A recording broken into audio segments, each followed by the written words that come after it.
Welcome and thank you for joining the College of Education's Practicum Field Experience Explore More. My name is Julianne Brett and I'm the Director of Clinical Practice here in the College of Education. First, let me thank you again for joining today's presentation. Each of you have several hours of practicum embedded throughout your program to provide you with authentic experiences in which you will apply what you have learned in the classroom here at GCU and be able to expand your knowledge and develop your skills. Here on our first page, you'll see today's agenda and the topics that we will cover.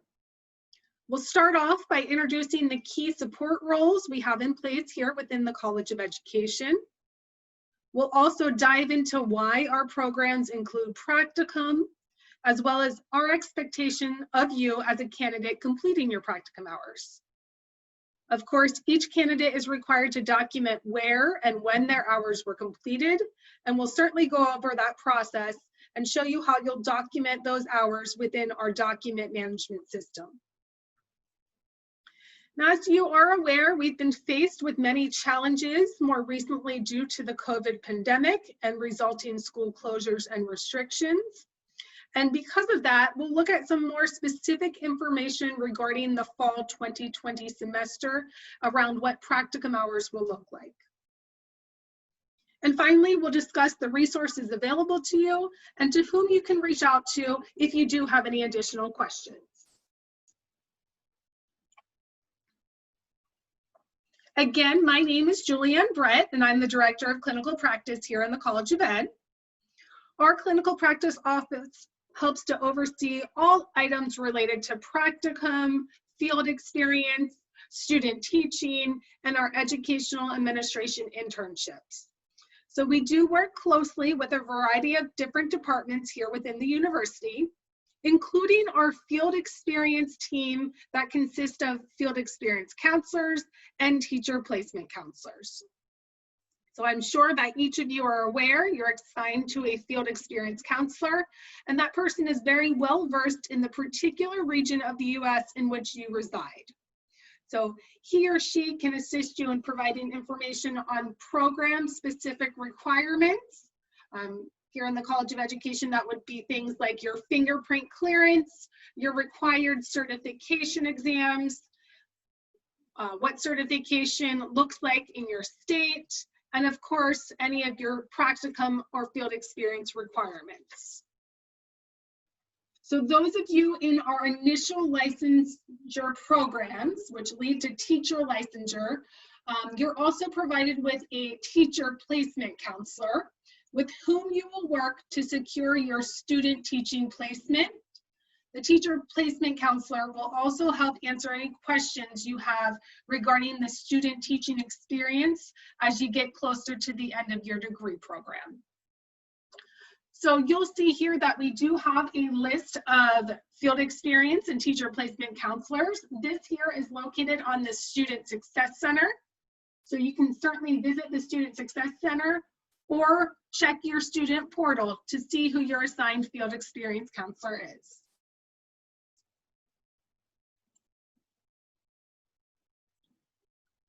I'll just open that up here quickly.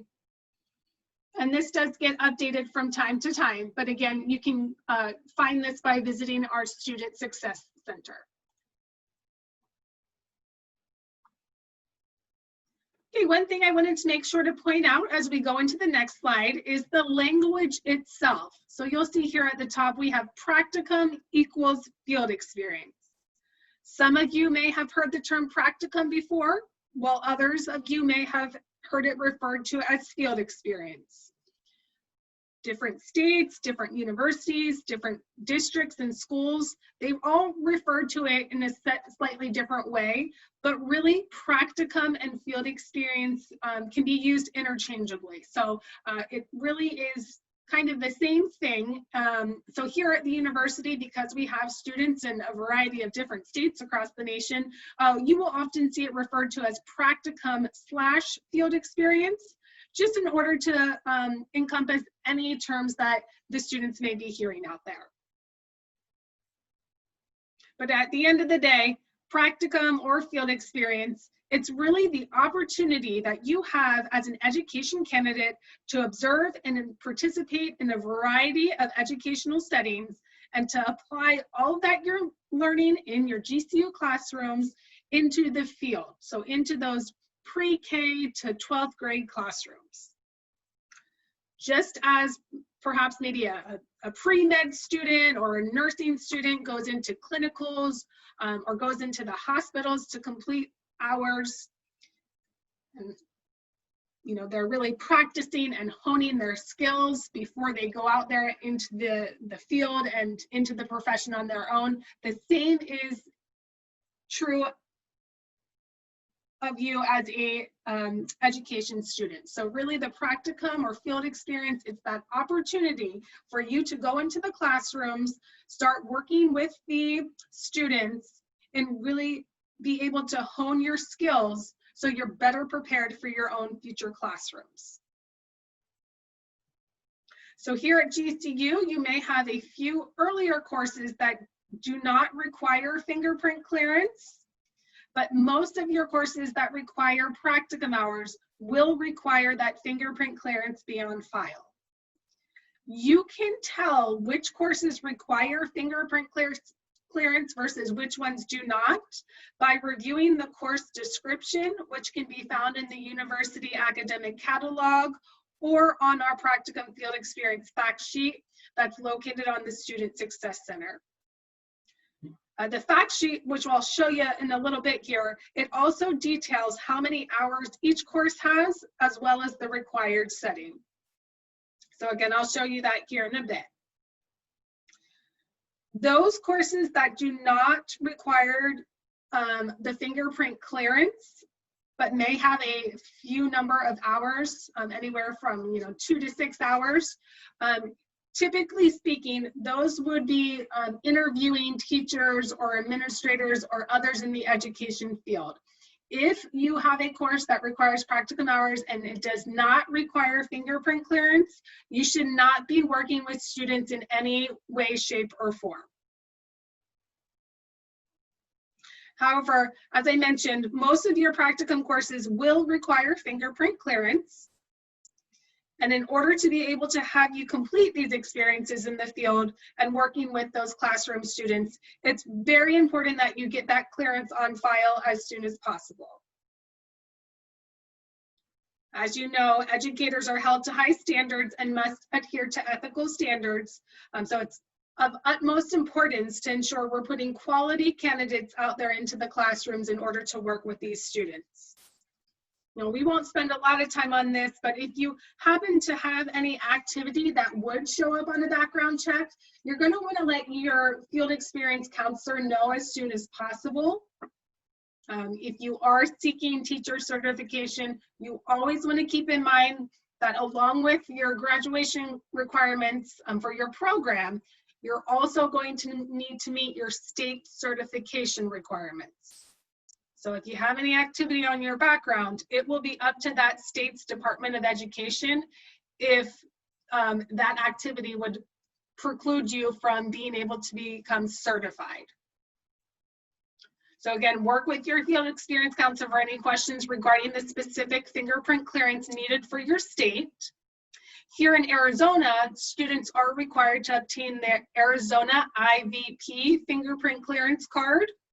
And once you have that card, it looks like a credit card, just a small white plastic card. You would have to take a photo or a copy of the front and the back of the card and provide that to your field experience counselor. Of course, you want to make sure that you have a current and valid fingerprint clearance on file for the duration of your program. So that includes for any practicum courses and also your student teaching at the end of the program.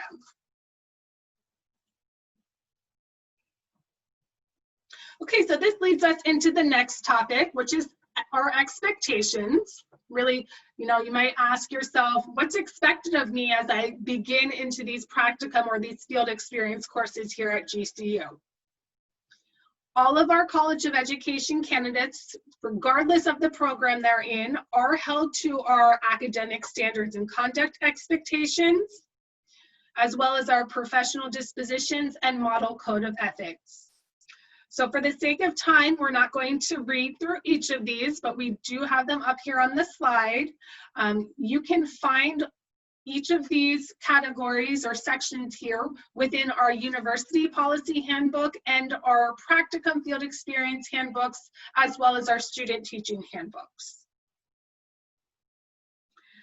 The professional dispositions are embedded throughout your program, so you'll see that here on the bottom corner. And these really are our expectations for professionalism. Things like, are you committed to the field of education? Do you show up on time? Are you communicating well with others? Of course, are you showing respect for others? And that includes your colleagues as well as your students. So these 10 professional dispositions, like I mentioned, they are embedded throughout your program. So if you haven't seen them yet, you will as you continue. And these are what you're evaluated on during your very first evaluation in your student teaching experience. Also, the model code of ethics, just to take a moment to explain those a little bit further. They are a list of 5 standards here that you can see on this screen, and they are put forth by the National Association of State Directors of Teacher Education and Certification. So they are a national set of standards. They do include the 5 primary principles. So you'll see here responsibility to the profession, responsibility to professional competence, to your students, as well as the school's community. And then number 5 is the responsible and ethical use of technology. So this is one I did just want to point out, as it can be an area that sometimes we don't always think about as a college student. You all know that social media is very prevalent in today's world. And then on top of that, with the current state of affairs and the increased circumstances of virtual instruction, you want to just make sure that you are well aware of these ethical standards around technology and what it means to be appropriate using technology in today's classroom. Things like you want to make sure that any of your social media profiles are private. Schools and students, parents, they will look you up. So you want to make sure that what you have out there is professional and appropriate. And of course, you don't want to friend students. You want to keep those boundaries between you as the professional educator and your students.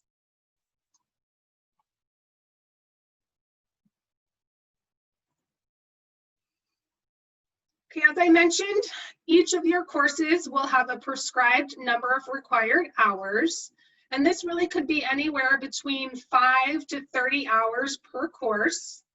We do have a few specific programs that have some practicum courses that require a little bit more. For instance, our early childhood special education program does have 2 60-hour practicums. So just make sure that you're reviewing your program of study and the course description so you know how many hours each of your courses has.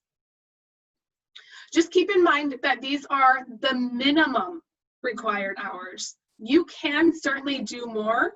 We highly encourage you to do more. So the more that you're out there in the field, the more that you're doing with the students, the more prepared you're going to be whenever you have your own feature classroom.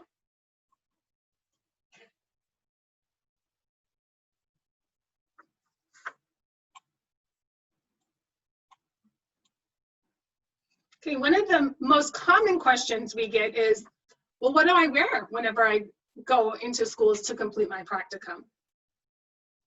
You want to make sure that you are, of course, first and foremost, adhering to the policies at your particular practicum school's site. So when you're placed into a school for practicum, number 1, you always want to find out what they expect of you. at that particular school or district. In some cases, teachers may be able to dress down a bit more than others. But one way we like to think about it is that these teachers, they already have the job. You want the job. So you're going to want to be sure to be professional in every sense of the way. So that's, not only with your dress, but also with your attitude. So in order to impress those administrators who may have their eye on you for potential future employment, you'll want to make sure that you kind of go above and beyond. So here on the first slide, you'll see some examples of acceptable dress. Button-down shirts, iron clothes, nothing too short or revealing. Your hair is brushed, your teeth are brushed, you're groomed appropriately. And then on the next page, you'll see some examples of what we would consider unacceptable dress. Okay, you want to refrain from ripped jeans, anything too revealing, of course, again, anything too casual.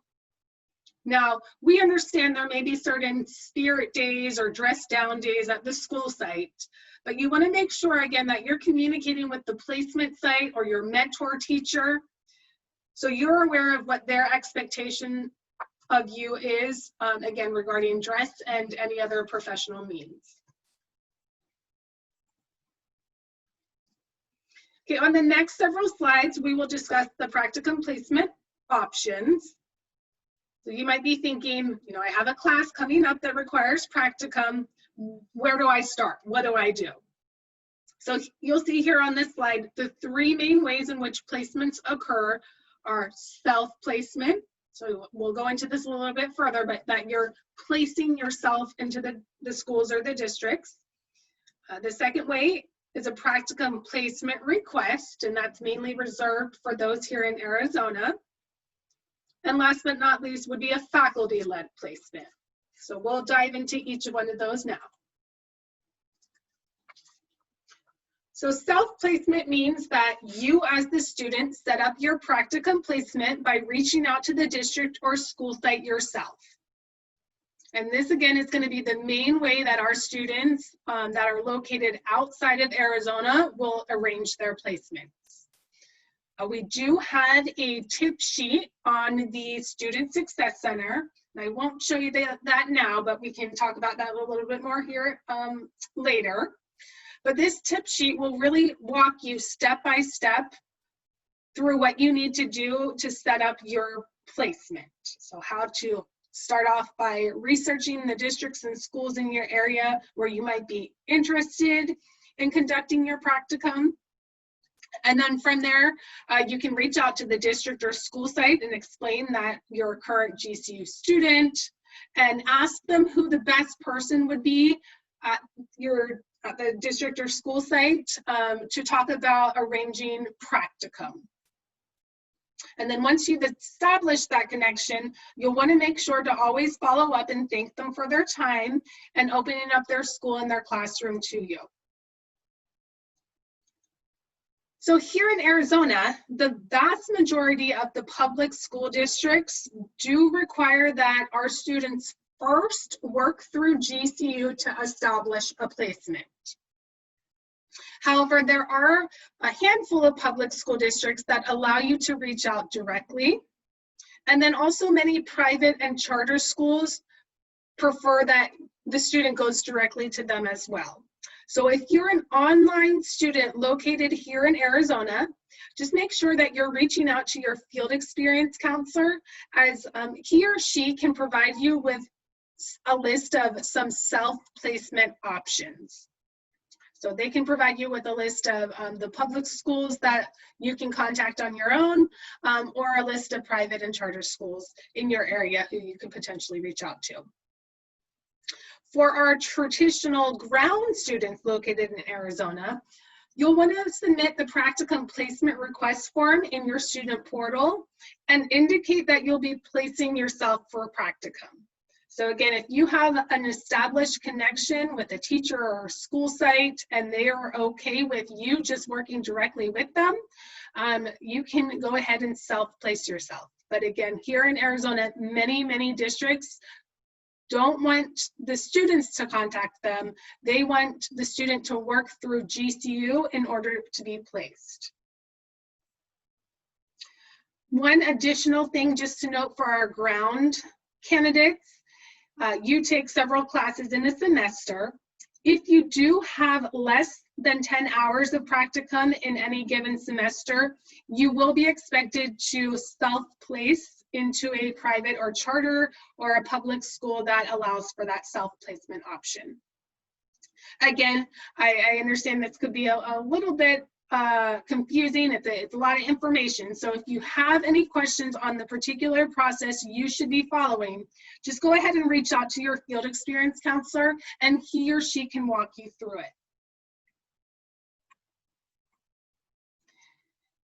If you do approach a school or a district and they inform you that they need something in writing from GCU indicating that you are indeed a GCU candidate and you do need to complete your practicum hours, go ahead and reach out to your field experience counselor and they can provide you with a letter in which documents that information and you can share with the school site. So this is just a screenshot of what that letter would look like.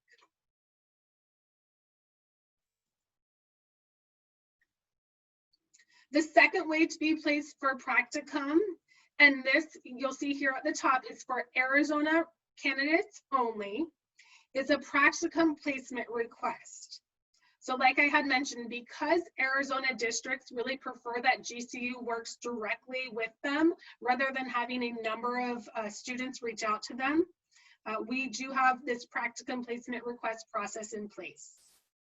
So again, this is for both ground and online students that are located in Arizona.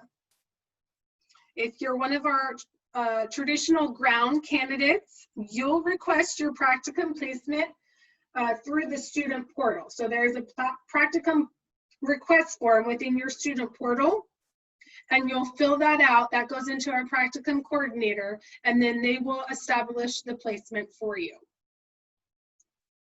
If you are one of our non-traditional or online candidates here in Arizona, you'll just request it through your field experience counselor. So you can do that by either giving them a phone call or sending them an email.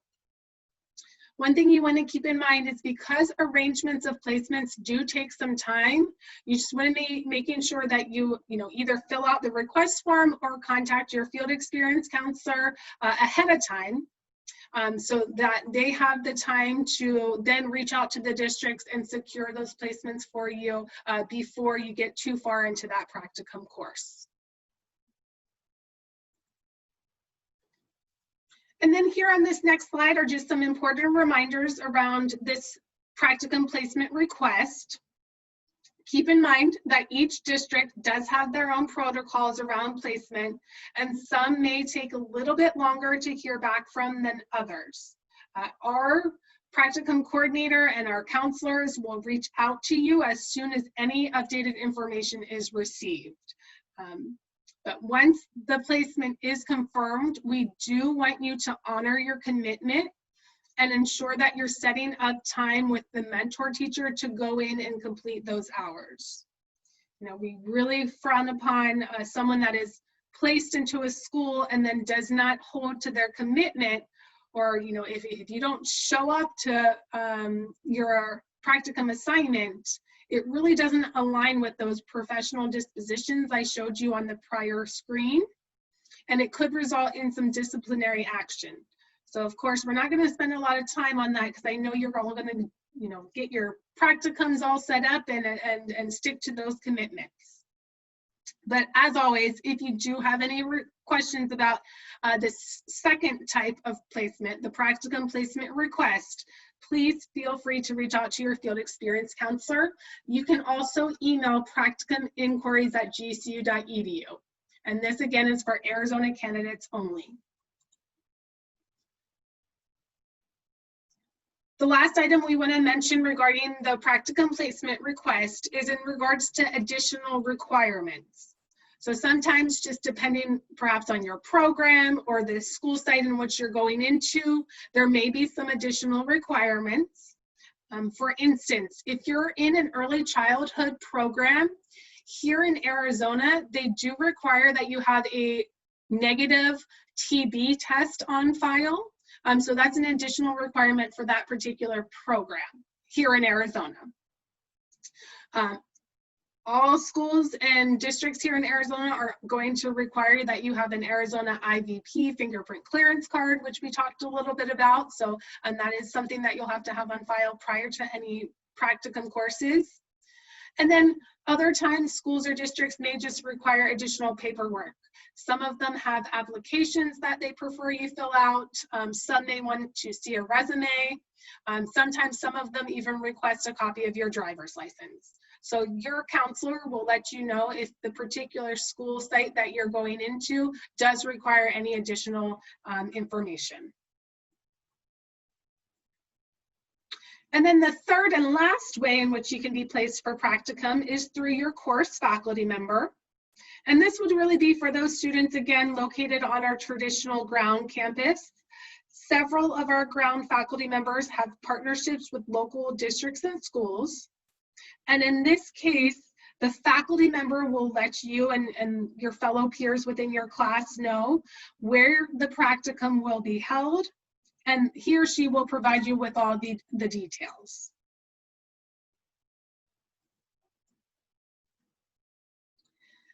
Okay, we'll move into how to document your completed hours. It is important to be sure that you're completing the necessary steps to documenting your hours, because each of your programs do require a set total number of hours. And we want to ensure that you're documenting those as you go through the program, so we can confirm that you're meeting all required hours prior to you going into that final student teaching experience. Our College of Education students do document their hours on the Clinical Field Experience Verification Form. And this is something that you can find within the document management, or what we refer to often as DMS, Document Management System. There is a section within your student portal. So essentially, you'll go into your student portal, you'll click on the document management icon. That will pull up a form in which you complete all the required fields. So it'll ask you things like, to enter the school site in which you completed the hours, the school address, the mentor teacher name and email address, and so on and so forth. And then once you're done with completing all of those fields, the email will be sent automatically to the mentor teacher, and they will need to verify and sign off on your completed hours. Once they've completed their step, then everything goes back to you, and you can pull a PDF out of the student portal of the completed clinical field experience verification form showing those verified and completed hours. So it's going to look a little bit like something like this on your screen. And then this is the document that you would then upload to your Loud Cloud classroom in order to receive points for the field experiences in your course. So here on the next page is just a screenshot of what the portal looks like. You'll see here is a document management tab. That's where you would go in and complete the form. And you do this for each and every one of your practicum courses. It's important that you're making sure that you're completing the documentation in this way through the electronic form, so everything is tracked here on the back end for you. And the electronic form does expire at the end of your class. So you want to make sure that you're informing your mentor teacher up front that they'll be receiving an electronic form to fill out and complete in order for you to gain credit for your hours. We also do have a helpful step-by-step guide to walk you through this process. So again, this is something that is located on our Student Success Center.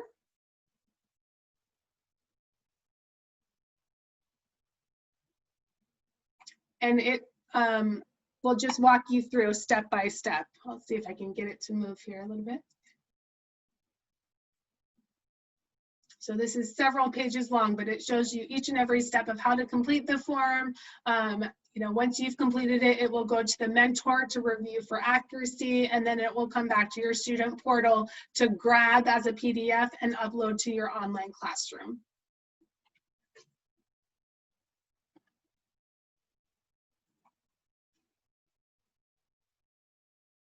So again, it is important that you are submitting accurate and completed documentation of your hours.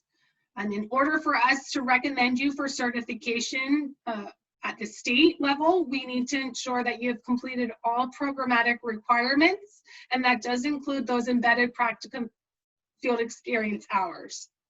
So say, for instance, if your program requires 100 hours of practicum, you must complete all 100 hours. If these hours are not completed, it's going to, of course, result in a deduction of points at the class level. And then it really is just an ill preparedness for your student teaching experience. So just a few other important points here on this slide. Practicum hours are to be completed within the course time frame.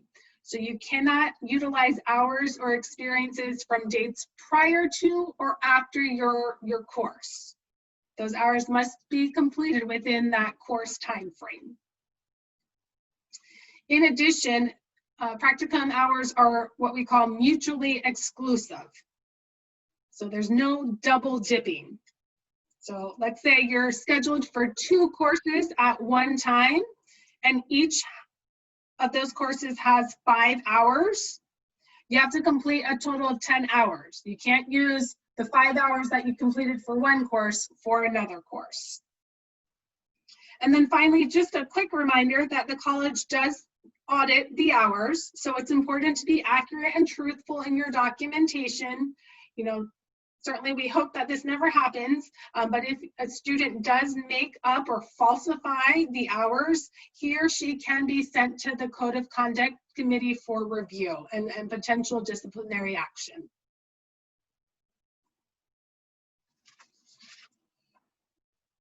We wanted to take a moment, like I had mentioned during the agenda, to address the current temporary exceptions that we do have in place for the fall 2020 semester. So as you know, things have been a little bit more challenging as of late due to the current situation around the pandemic. Many districts and schools have put into place parameters regarding allowing outside visitors into their school sites. Also, many schools aren't opening in person just yet, but rather they're completing instruction virtually. That said, as a temporary exception, if a student is unable to complete the practicum hours in that typical or traditional sense where they're going into the physical classrooms and working with these mentor teachers and students, we are allowing, and again, this is a temporary exception, we are allowing students to complete practicum hours by way of virtual experiences or supplemental video. So keep in mind, this is not something that we would typically allow. In any more traditional or normal times, video is not allowed in lieu of time spent in the field.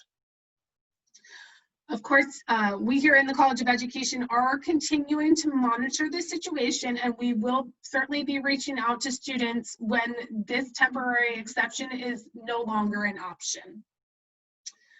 Keep in mind also that in the case that you do watch supplemental videos as an alternative to the in-the-field experience, you still are going to need to document those hours.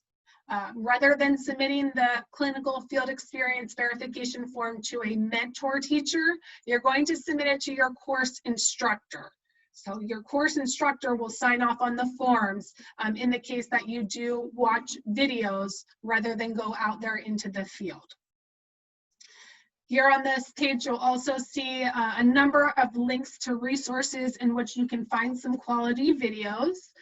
Sites like Teacher Channel TeacherTube, YouTube has a wide array of videos, Ed Talks.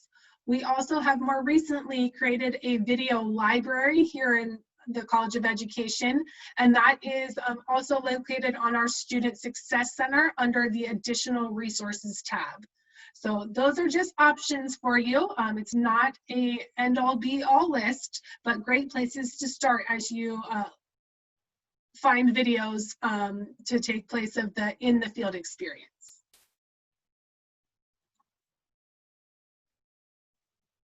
Okay, so here you'll see a screenshot of our Student Success Center. And for those of you that aren't familiar with the Student Success Center, or what we refer to as the SSC, this is a part of the university website where each college can house their various resources. I do suggest that you come here on a pretty regular basis. Certainly go ahead and bookmark this page or save it as a favorite. We update it often, just about once a month. We send updates to have new resources put on here or things changed. So please do bookmark this and come back to it often. And you'll see here we have a variety of resources. We have just additional resources, which includes some permission slip type things. That's where the video library will be, a glossary of terms. And then we have other sections here. Certification exam prep is a big one. Of course, we do have our lesson plan templates. We also have a section specific to practicum and field experiences. So you'll see here the handbook. And we have a variety of handbooks just dependent upon your program. But for many of our students, you're in the initial licensure program. So you would want to click on this one here. And just several other different resources.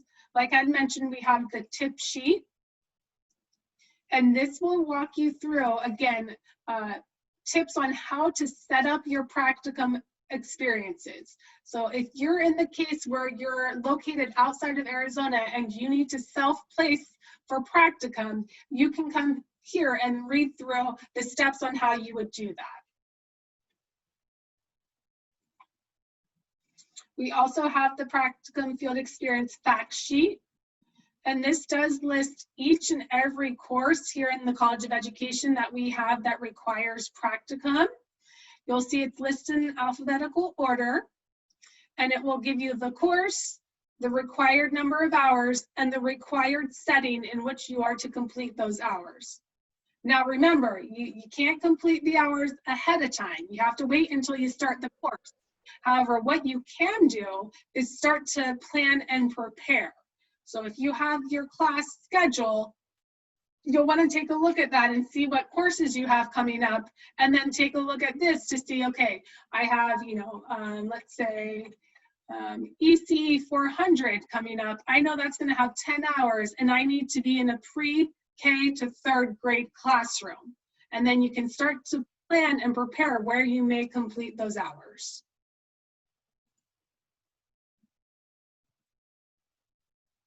So again, I encourage you to bookmark this and come back to it as often as you can. It's a great resource for you, not only for practicum and field experience, but for several other components to your program as well.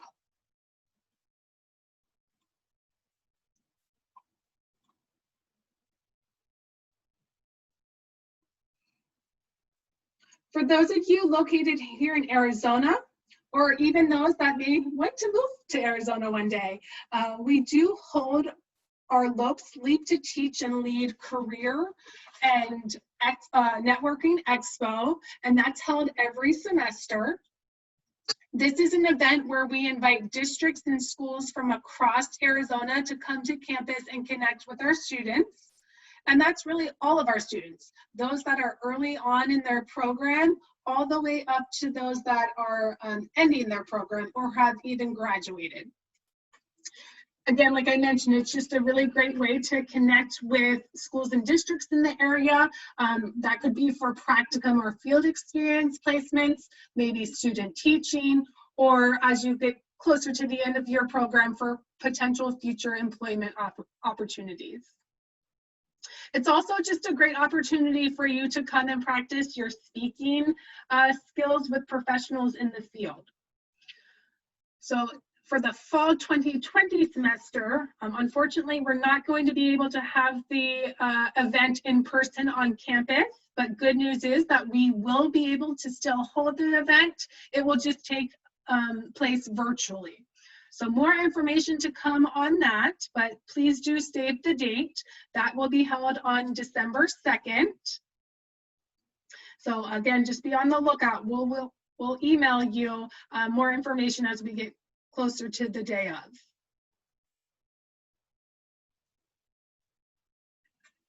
And then finally, I wanted to be sure to leave you with some of my own top tips around practicum field experiences. So you'll see those here. Number one, be sure to connect with your field experience counselor and understand what's needed for fingerprint clearance as soon as possible. Again, you're going to need to have that on file before you go into any practicum courses. So you don't want to put that off because depending on the fingerprint clearance that your particular state requires, some of them can take a little bit longer to get than others. So you want to try to reach out to your field experience counselor, understand what is needed as far as fingerprint clearance goes, and then get started on that process. The second thing I want to point out here is just to remember again that the classes indicate the minimum required amount of hours. But certainly we encourage you to do above the minimum. Again, the more time that you're out there in the classrooms and you're working with the mentor teachers, the more prepared and ready you're going to be whenever it comes to be your time to have your own classroom. So you'll see here, we just grabbed a few quotes from recent graduates. But again, the more that you put into practicum, the more you're going to get out of it. Number three, remember many of these schools and districts will have their eye on you for potential future employment, sometimes even current employment, maybe as an aide or a paraprofessional. I know here in Arizona, we have quite a large teacher shortage, and these schools are just really hungry for our students. They know what great quality candidates we have, and they are looking to get you into their schools and onto employment. So you want to make sure that you're utilizing any time spent in the field, whether it's for your practicum or for your student teaching, and you're really making good first impressions, and that you're remaining professional, positive, and polite. Of course, that said, leads me into my next tip here, is that you also want to remember that you're still a student and you're still very much in the learning phase of things. So be kind to yourself. Make sure that you're asking questions, you're requesting feedback, and you're really reflecting on your experiences.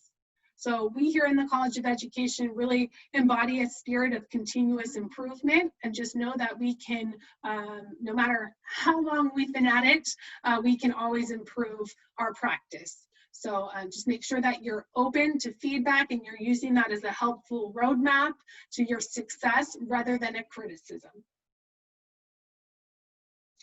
And of course, here the next one is to clean up that social media, folks. School administrators, teachers, like I said, students, even families and parents, they will look you up. They all are very curious. They just want to know that the person that's in their classroom and working with their children is the appropriate type of person. And you know that we as teachers are held to higher standards. So you don't want to find yourself in an awkward or uncomfortable situation when you're having to explain away something someone found online. So also, simply speaking, don't friend your students again. You need to keep those boundaries between you as the professional educator and them as the student. Again, visit the Student Success Center often, bookmark it. I'd say we update that about once a month, like I had mentioned. So just get into the habit of coming back and seeing what's available to you. We want to support you and we want to see you through to success. So we do try to provide you with the most meaningful resources for your program. So make sure that you just visit the Student Success Center often. The next one here is, of course, that you want to familiarize yourself with the professional dispositions, our conduct expectations, and model code of ethics. This is, of course, a given, but we expect that you all are leading by example and you're really representing GCU well while you're out there in the field. And last, but certainly not least, have fun. The reason that you came into this degree program, you know, you all had a reason for doing so. So remember that reason. Remember all of the good things that teachers do and that you can do as well as you help these students and you're going out there into the field. So just make sure that you take time to enjoy it and have fun. Here also, I just wanted to make sure that we highlighted our social media. We do have a Teaching in Purple blog, so certainly you can get a lot of great information from reading and participating in that blog. We have a COE Twitter, Instagram, and our Lopes Teach Hub page. So we encourage you to subscribe to our social media, and it's just an easy way to keep connected here with us in the College of Education. With that, we will wrap up today's Explore More. Again, thank you for taking time out of your busy day to attend. I really do hope that this information was helpful to you. I know we had to go through it pretty quickly, but you do each have your assigned field experience counselor, so please feel free to always reach out to him or her if you have any questions around your College of Education programmatic requirements as related to field experiences. Or you can always contact us here in the college at coe.clinicalpractice@gcu.edu. So again, thank you so much, and I wish you the best of luck as you enter into your practicum courses.